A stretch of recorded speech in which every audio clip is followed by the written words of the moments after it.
நான் சு. பழனிசாமி, தமிழ்நாடு விவசாய சங்கம்.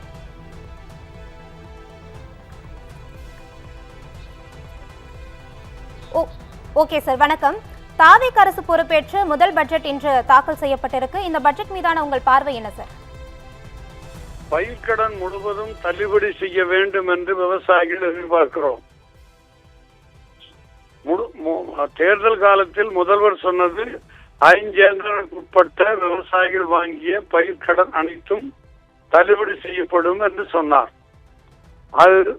அது குறித்து தமிழ்நாடு முழுவதும் விவசாயிகள் தங்களுடைய போராட்டங்களை நடத்தி வருகிறார்கள். பல்வேறு திட்டங்கள் குறித்து அறிவிப்பு வந்திருக்கிறது. சிலர் வரவேற்கலாம். அவர் அறிவித்த அத்தனை திட்டங்களுக்கும் பணம் எங்கே என்பதுதான் கேள்விக்குறியாக இருக்கிறது.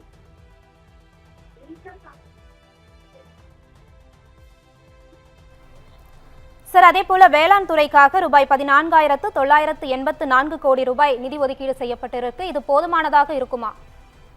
இது போதுமானதாக இல்லை. அதாவது மிகப்பெரிய பசியோடு வருவனுக்கு 2 கடலை பருப்பி கொடுத்தது போல் இருக்கிறது.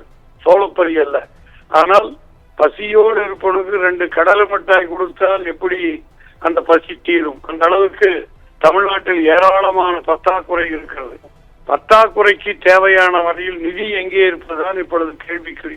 ஏற்கனவே கடந்த ஆட்சி காலத்தில் 10 லட்சம் கோடி கடன். இப்பொழுது மீண்டும் கடனே போனால் இந்த அரசும் இந்த மக்களுக்கும் திட்டங்களுக்கும் நிறைவேற்றுதல் எப்படி பயன்பெறும் என்பதுதான் எல்லாத்துடைய கேள்வியாக இருக்கும். நியாயமான கேள்வி இது. ஆகவேதான் இந்த வேளாண் துறை பட்ஜெட்டும் மற்ற இதர திட்டங்களுக்கும் பணம் எங்கே என்பதுதான் நம்முடைய கேள்வி. அது பூர்த்தியாகினால் வரவேற்கலாம். பூர்த்தியாகவில்லை என்றால் இந்த அரசு மீது அவநம்பிக்கை வந்துவிடும் என்பதை கவனத்தில் எடுத்துக்கொள்ள வேண்டிய பட்ஜெட்டாக பார்க்கிறோம். ஓகே சார், இந்த பட்ஜெட்டோட சிறப்பம்சமா என்ன திட்டம் இருக்கு? நீங்க எதை சிறப்பா பாக்குறீங்க சார்? பட்ஜெட்டோட சிறப்பு திட்டங்கள் என்றால் இளைஞர் பட்டதாரி இளைஞர்களுக்கு நிதி உதவி செய்வதாகவும், மலைவாழ் மக்களுக்கு நிறைய திட்டங்கள் கொடுப்பதாக இருக்கிறது. பெண்களுக்கு